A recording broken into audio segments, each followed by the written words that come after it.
潜ってばっかじゃん。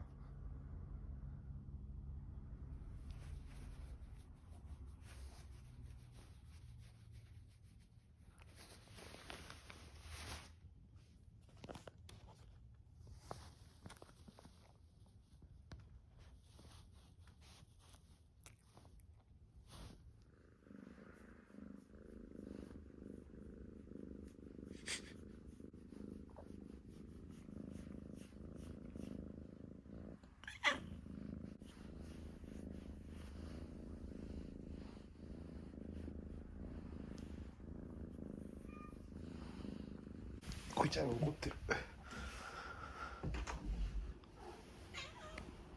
何持ってきたのまた。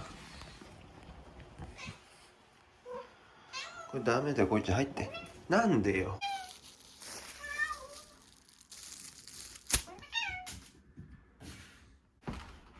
何やってんの。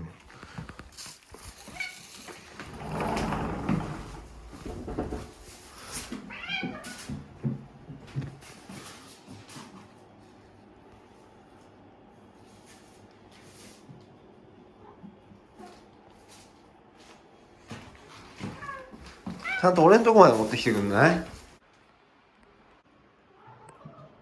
いやいやいや、なんで置いてきた今。